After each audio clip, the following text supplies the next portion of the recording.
So good afternoon, good morning, everyone. Welcome to today's webinar on reaching today's personal finance students in an online environment. Thank you for taking time out of today and for being here with us. I'm Lula March. I'm part of the finance team here at McGraw-Hill, and I'm excited to be hosting this session. So today, McGraw-Hill is hosting various sessions for business, economics, computing, and student success faculty. In fact, many of you may be joining more than one of our sessions today. Just wanted to say that all of the recordings for today's sessions will be uploaded on our registration page. Here you'll have access to all the day's recordings where you can watch on demand at your convenience. Please note that our registration page will be updated by the end of the day, and then you can access those recordings. You will receive a follow-up email with instructions on how to access the recordings. We'll also be providing you with an option to download a professional development certificate that shows that you participated in today's event. So before we introduce today's panelists, I do have a couple of housekeeping items. Let me just flip to the next slide here. Oh, there we go. The session is 45 minutes in length. As we do have a good group today, your lines are muted and the videos are deactivated just to ensure a really smooth webinar experience. Because this is a panel discussion, it's not really a formal presentation. We really encourage you to use the Q&A throughout. Our panelists have access to the Q&A questions and can see them real time. So we really want to try and encourage an active discussion. So with that, I am pleased to introduce our panelists. As mentioned, I am Lula March. I'm on the marketing team here at McGraw-Hill, and I've been with McGraw-Hill approximately 5 years already in various roles on the marketing team and on the product team as well.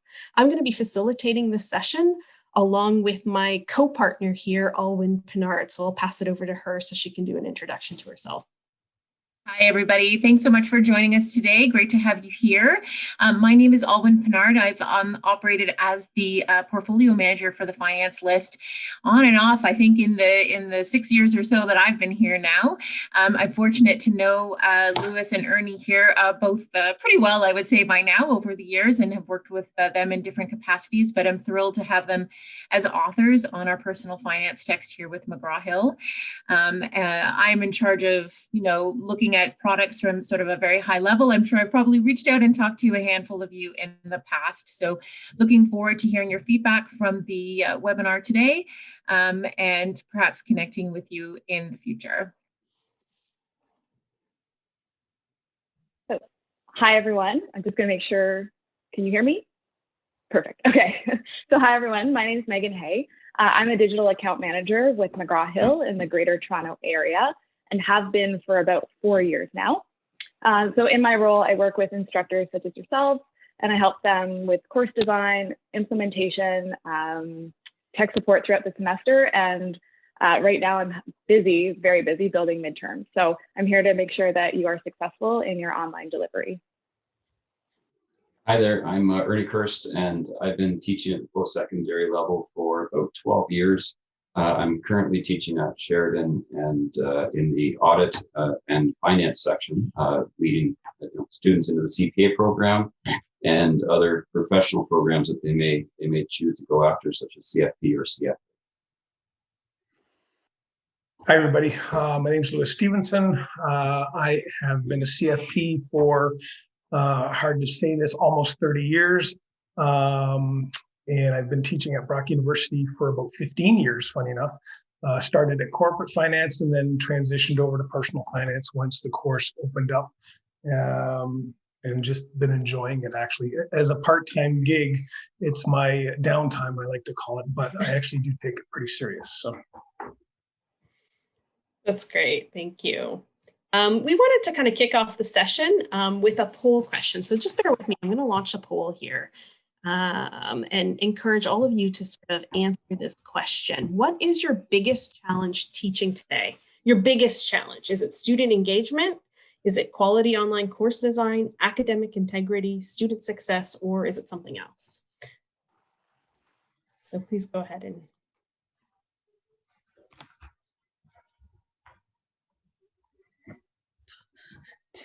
Just waiting for the responses to come in, and then I'll release the polling results. I don't know, can you guys see it live?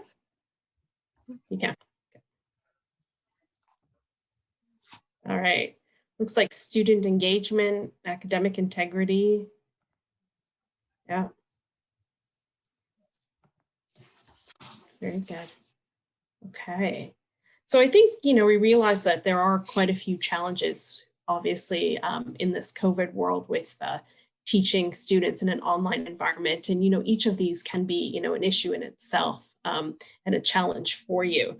And so what we're trying to do today in terms of our panel discussion is really frame our questions and our discussion around some of these challenges and how you can each address them with various ideas through Lewis and through Ernie as well. So I'm going to kickstart it with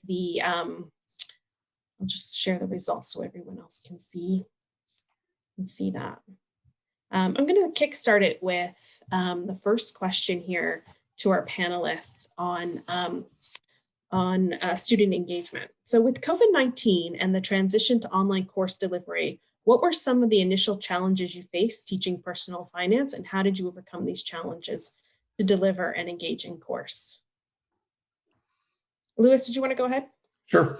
Yeah, obviously being online, nobody gets to see me in person, which I actually hate. I'm a very much so like to deal with people on an individual basis in person, in group settings, in the classroom. I have a class of about 45 students, both currently in the online situation and in the past. So it is kind of not as enjoyable for me. The motivation on my side is it's tougher too, but I think from the student side, it's very difficult. How did I get around it? A couple things that, obviously creating that online platform, which we're going to kind of touch on a little bit with the Connect platform that McGraw-Hill offers. I did like. I actually.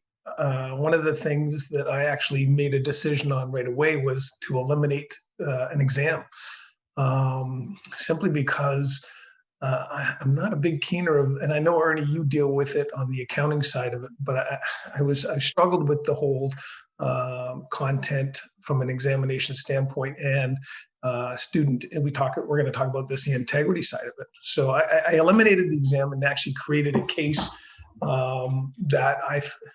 this is something I write cases on the side. So it's something that I was able to provide that I think is, from an experiential standpoint, way more beneficial for the students to learn. So that was my challenge, was to try to offer that. And I've done this now. This is my second term, of course. The first term was a success. The cases worked out very well from what I was wanting it to do. So.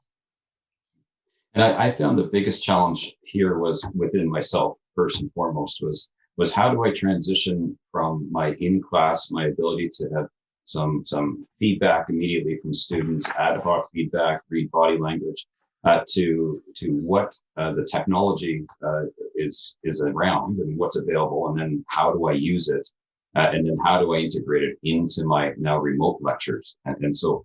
That was a bit of a challenge, and it was in some ways starting to teach again. It was because we're now in a completely different environment, and we now need to reassure those students that they can do it in this environment. And so those, I think, were the largest challenges I came across early on. And then as we developed and got practice in it, it was starting to learn with, okay, what are the poll questions available, and how do I use the breakout rooms online, and how do I now adapt my courses so that they're coming to class ready with questions, and I'm starting to enjoy the online and remote learning a little more than in person in some ways.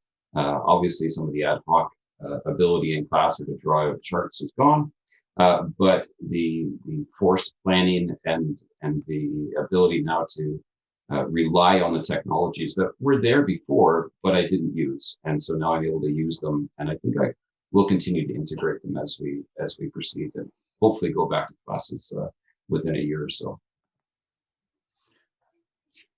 Yeah, I was just going to elaborate a little bit too on that. You mentioned a good point, Ernie, in the fact that, you were talking about polls.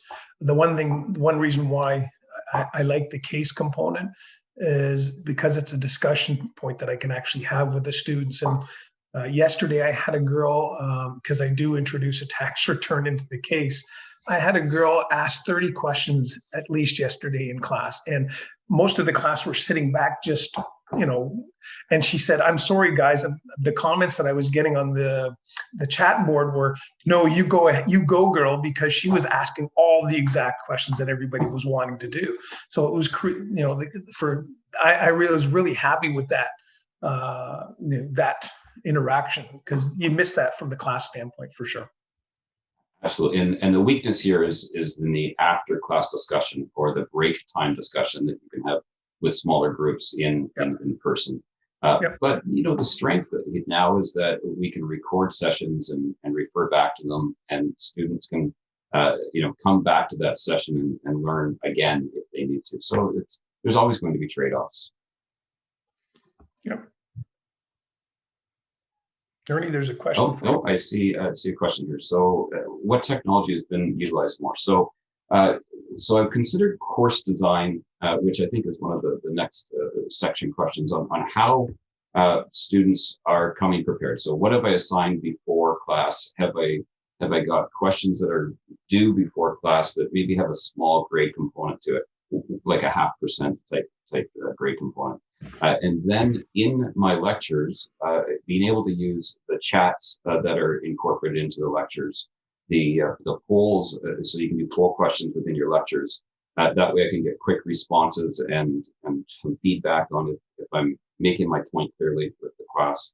And I can do the breakout rooms with specific questions, which they're allowed to drill down on, and then they post those into discussions live, so it's in real time. Which can be assessed either formally or informally by me and by their classmates to help with feedback. And then as we're in those breakout sessions, I'm able to go in and out of those rooms and have those smaller, more detailed conversations with that group, which we then can bring back to the larger class once the breakout sessions have ended. There's also a question just in the Q&A here before we sort of move forward. So the question was, Lewis, was the case a group or individual assignment, and how did you handle the integrity portion? Yeah, that's a good question. I actually it's a group case, and two reasons why I like a group case. One, it's quite a large case. On average, it's about 40 to 50 pages in length is what they're handing in at the end of the term.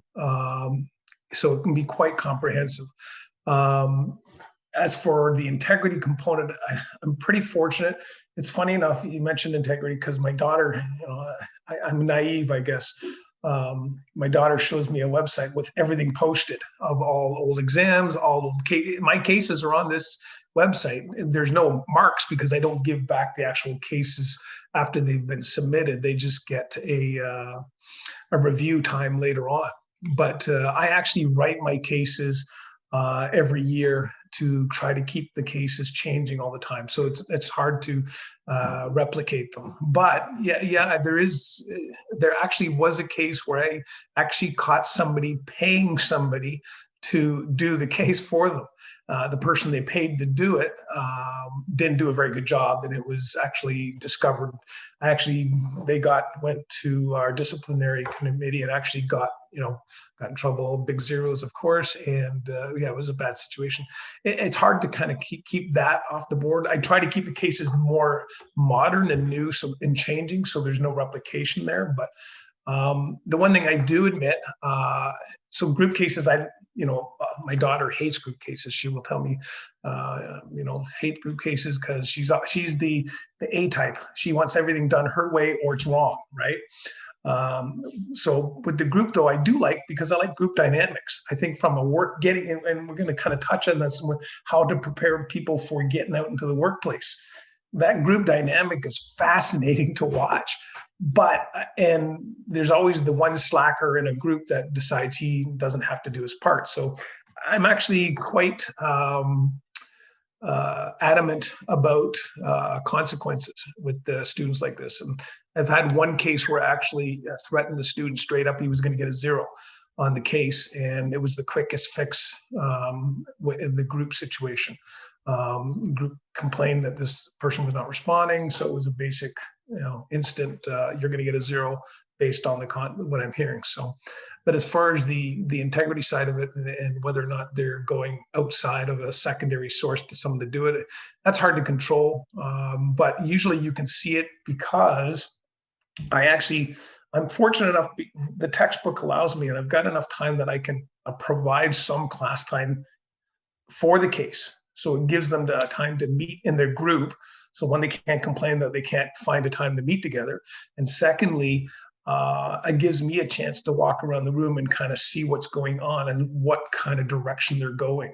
So I have an idea of what's going on. If something shows up, that's absolute. I'll be honest, I've never seen anybody come back with a perfect case. It's never happened. So, and I think that has to do with the new cases all the time. It's different scenarios.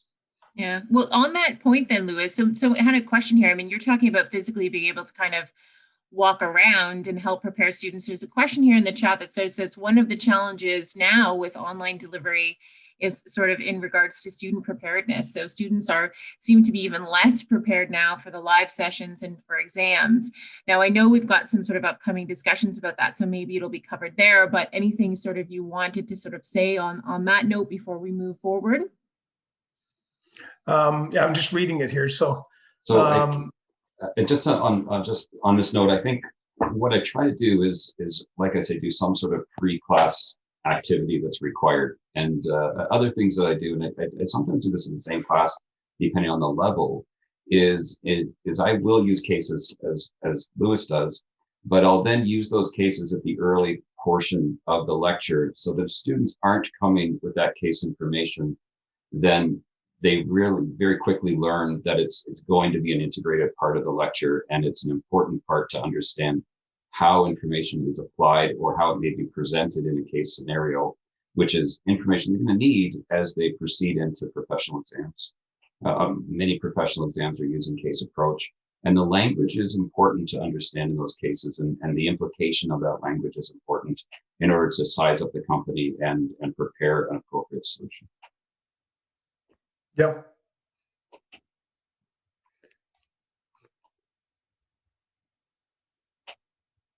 You're muted. Yeah, I'm talking away here. Rookie mistake. Okay, so moving on to the next question. This one's really around career readiness. So the personal finance course is really an entry point for students that want to pursue a CFP or CFA designation. How are you or your department preparing students with these sort of career ready skills? And then what are you doing to scale or address students with different backgrounds? Louis, did you want to kick it off? Sure. This is a great question, because I like and I talked about the case. I do get a lot of students that actually come to me talking about the variations between CFP and CFA. They get a taste of the personal finance side of it, and they actually find it intriguing. So they do kind of come into it. I think that's part of why I like the case so much. Most students that come to me have, learned from the case itself how important it is to have some kind of financial planning background, to help you succeed, for individuals. And, the CFA, nothing against the CFA, but the CFA is a lot of number crunching and sitting in a room and not necessarily dealing with people on a face-to-face basis. So there's less of an appeal. Like I try to disclose that to people. I wanted to be an accountant from day one when I went to school. I said, yeah, I'm going to be the CA. But as soon as I got into audit, I realized how boring that was for me personally. I just said, no, I can't do it. So it was a good learning thing. So, but the preparation, I think, and trying to get the students, going to business school is hard, because business is such a generalized thing even if you focus in finance, and financing is such a general thing because there's so many directions you can go. So having a taste of what you do as a CFP, for example, from my background, I think gives them a taste of what it's like. Yes, they're very green, trying to get out there.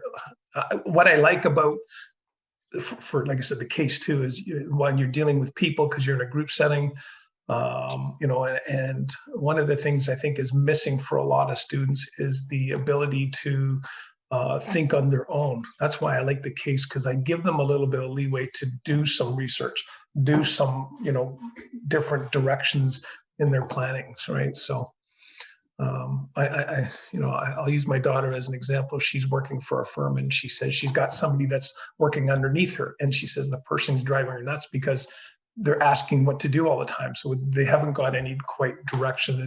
So I really wanted to see students prepared to, be able to make a decision and start to work towards doing something, learning themselves a little bit by doing that research. A big portion of this concept for me is making sure that people in my classes are aware of the standards, they're aware of the expectations, including links to competency maps for these types of designations.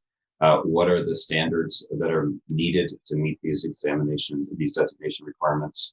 What are the examination standards and the course requirements for these types of designations, so that the people taking the courses can make a good decision. It's an informed decision. And then with my teaching, it's using information that may apply slightly different standards. And so, for example, we could use Canadian standards with some cases, but we may just as easily use some U.S. standards for other types of cases. And it's not necessarily that the importance of the standard, of course it is in some cases, but it's the ability for the student to adapt and understand that, hey, geographically, regions are going to have different standards, and what are the similarities and differences, so that they have the ability to make a good decision in terms of what designation to pursue, if any. And if they're coming from different backgrounds, so if I have U.S. students, then it's reassuring for them to be able to make the linkage between what they understood as the U.S. standard and what that would then be reflected in the Canadian standard, for example, or vice versa. Yeah. I was going to add on to, because I'm obviously reading the second part of the question. Different backgrounds is fascinating. I get students that are accounting students. I get students who are finance students. And then you get your marketing students who are not necessarily as strong on the math background. So how do I deal with that? I try to taper down. I always have some very difficult math related type questions because I like to challenge students in general. Cover lots of material in class, but when it comes to the case, it's good to have different backgrounds, I think, because it's a different outlook on how things are. So when they're working in that group, right? From the tax perspective, as I tell the students, I don't expect them to become tax specialists, because that's not what the course is designed to do. But so when I make them do a tax return, it's pretty a generalized tax return, but it's getting to understand the difference between different tax situations. And I actually do get a lot of foreign students, funny enough, that take my course. I think this term, even last term with the online component, I had 4 kids taking the course that were supposed to be exchange students. So I had because of the group case, I had 1 student in Ireland and 2 in France. And they did the tax return. It was fantastic. And they did extremely well for being out of country. So, I was quite happy with it.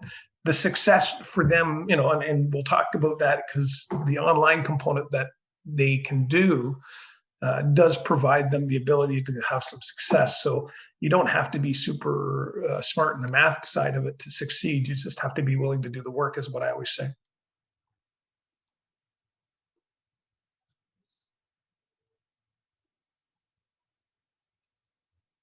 Do we have any questions in chat? Just checking. Nope, I think we're clear for now. Perfect. Move to the next slide. I think there's some samples there.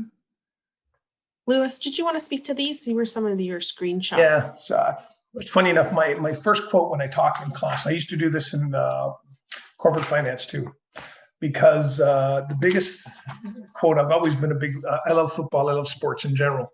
Vince Lombardi was the one that quoted that the only time success comes before work is in the dictionary. Right. And I actually like this slide. If you look at that, the success ratio versus the time spent is substantially, you can see people have put in the hours are actually going to succeed. It doesn't matter what course you do. It's always the same result. So again, how much I'd be stunned if I didn't say, and I talked about these exchange students. They're the ones in that, they may not be in that upper right quadrant there, but they're doing the work. Right. So I was quite happy with that. This is from the Connect version, you can pull up how your students are doing. It just shows you obviously the time spent and success ratio. And this is a chart you can pull up from any course, which I do like. I think you had a couple other examples. Yeah, two more. This one here. So this is a quiz. I pulled up a quiz. I was looking at different quizzes, or you can do it on the assignment base too. So the assignments at the end of the chapter, you can see how they're performing versus, everything else. In this example, you can see, I believe it is the tax, question 3, tax strategies. As you can see, that's tax typically is one of the lower sections where performance dips a bit, just because there's so much in tax to try to remember at times. But the questions aren't that difficult. It's just, I think some people kind of get quite bored easily of taxation. It's funny. I actually like tax and I get excited about personal tax, corporate tax, but it's, most people would say I'm absolutely nuts, right? But can't do auditing, but I like taxes. Same thing here. And so when I pull this up, I'm able to see where the issues is. Most people do very well, as you can see by the higher numbers. But I pull up again, we're looking at ratio analysis. Then we get into taxation again. Those are areas where they falter a little bit. And when I see this, so I can kind of go back and I can touch on it again to make sure that they're getting the concept. And I may not touch it on a quiz format, but I'll touch on it more so from the application to the case. So I'm reintroducing it, but into the case scenario, instead of trying to just rehash it up in the marks here, right? But I actually do like these reports that you can pull up and connect. They're very useful for me. So the next question is around academic integrity. And I think we touched upon this a little bit earlier in terms of how you're assessing students in an online environment. I don't know if you had anything more to add here. I know, Louis, you talked a little bit about the cases and things like that. But final comments on this question? Yeah, the case is, again, because it's a separate entity, it's a new case all the time. It's not something they can pull off of a website that's been used before. But I actually do admit, so with the online environment, I use Microsoft Teams, we can actually pull up attendance records, right, and actually see them. So I can do an attendance record. There's still a correlation between attendance and marks. It's there. I used my statistics from last year. The best marks, of course, were the people that were all the classes. And when I'm in class, I can see who's participating by, just putting a check mark by their name every time a question comes up or something like that. Again, higher correlations with the participation as well too, right? Yeah, and I think there's some tools here. In some of my courses, I have to do an examination to meet the standards of the profession, and for those, I'm using lockdown browsers, and in some programs, I use the monitor, online monitors, which is an interesting bit of software because I think it's got privacy issues for some folks, and I acknowledge that. But in that specific program, it's one of the prerequisites. It's a known prerequisite when people enter it. And in that program, the software is very good in terms of indicating multiple faces or eye contact, or eyes going away from the screen. And in one instance, I had an alert, and you don't have to view these. It's just you can view the alerts when you get the feedback from the monitor, and it said multiple faces. And when I clicked on it, the student was sitting in front of a poster of people, and so the software throughout the entire exam, he picked up all of the faces in the poster and flagged it as an issue. And so I had I guess confirmation that yes, the software is working, and it was interesting to better understand the software. But other things in terms of academic integrity, when we're dealing with programs that are working towards professional designations, I pulled those standards in, and I said these are the standards of the designation: integrity and honesty and so forth. And I'm aware of some designations who have rejected students because of academic integrity issues. And so there's knowledge in letting people know that this is something to be taken seriously. And then in ways of how we design our assessments. And so when I'm dealing with some of the memo assessments, they're required to work from a publicly listed company. And the requirement of that paper is to use the most recent financial statements. And it's interesting how term after term, I will see similar companies come up on the memos. But the fact that students are required to use different financial statements, it does help to minimize the academic integrity risk in that type of assignment. It doesn't solve it. There's never, I don't believe, ever going to be a solve, but it does minimize it. And then there is other software that will authenticate the work and the references, which I will use as well. It's the same as in person in many ways. We do our best with it. I don't know if there's ever going to be a solid solution, because the better our authentication software becomes, the better people become at finding ways to get around this. I remember in university, somebody had printed on the side of a Coke can some solutions, for example, and there's just no way to predict some of those types of issues into your classroom. Yeah, students are pretty savvy. They find different ways, for sure. Absolutely. Sure. Okay, so moving on to the next question. Now, while you're both instructors, you also, I know, Louis, you were talking about this earlier, you work professionally outside of your institutions. What are some of the skills that you think students need to be focusing on prior to entering the workforce?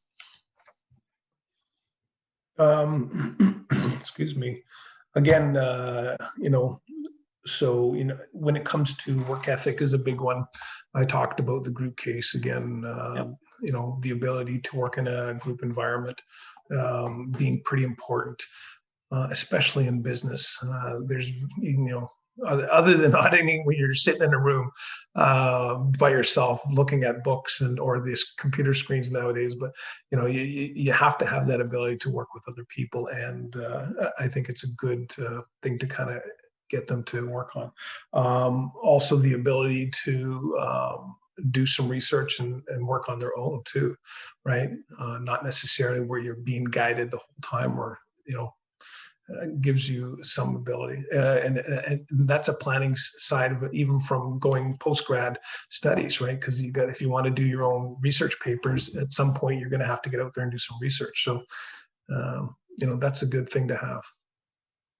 Yeah, there's a great deal of professional competency required in order to be able to work outside of an institution like this and consult. And students do require that professional competency. And admittedly, it's getting harder. The level of standard that is required today in these designations is so much greater than what it was 15 and 20 years ago. And if you consider the accounting standards and the new standards that are coming into the profession, and you consider the complexity of the tax returns and the tax laws that are coming in, people just need to know more now than when I was studying, which is maybe a good thing for me. But then the soft skills, and here the big thing I find is that you must be able to understand your client's needs, and that inquiry, understand what they need, what they're searching for in terms of skill sets and systems with consultants, and how am I going to fill those needs and in a way that they want, and communicate in a way that they want. So those inquiry, get to know your client, communication skills really do take the lead. Once again, you have to have the baseline professional knowledge, but once you do, it's the people that have those soft skills, traditionally soft skills, that are going to excel in consultation.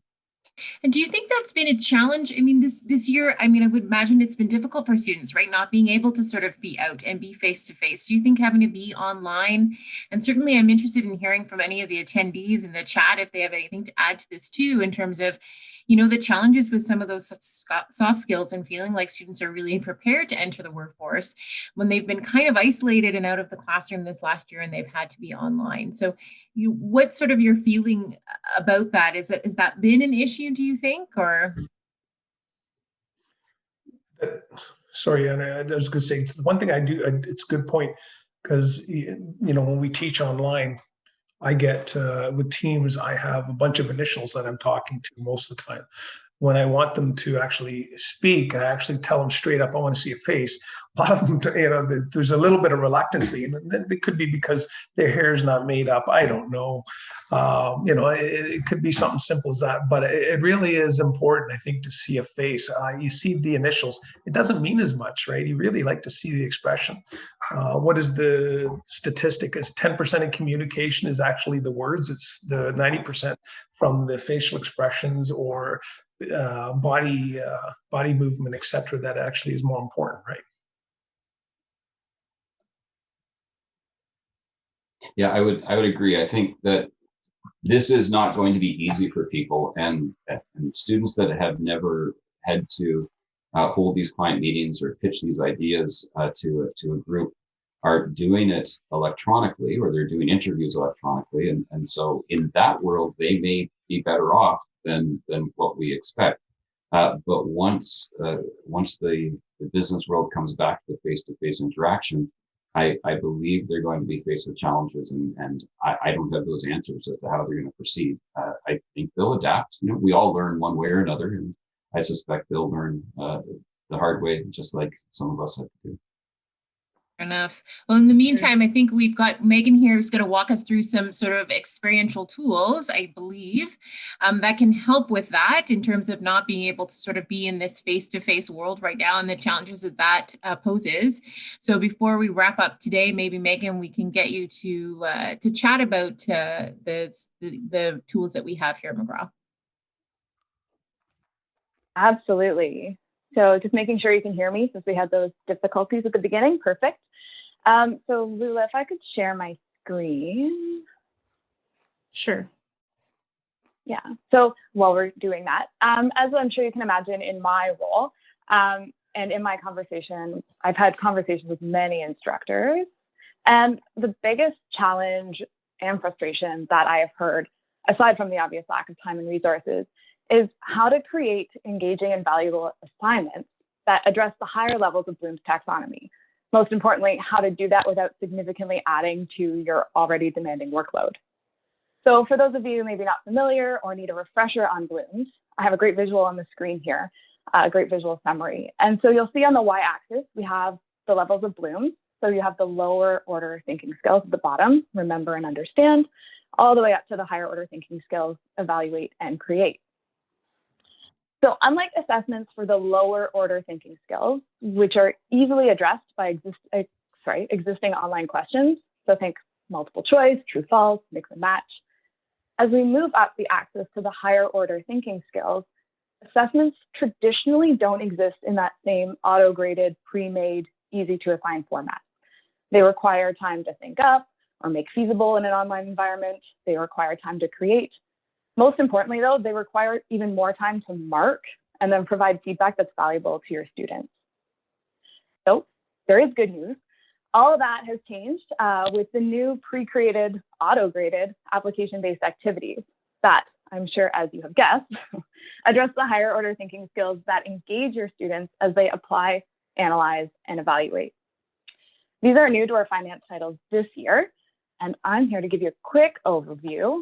So as I bring that up on my screen here, how the students interact with the application-based activities, I kind of want you to picture, if you can remember, the choose your own adventure books, or maybe even the Black Mirror episode Bandersnatch that was on Netflix a few years ago.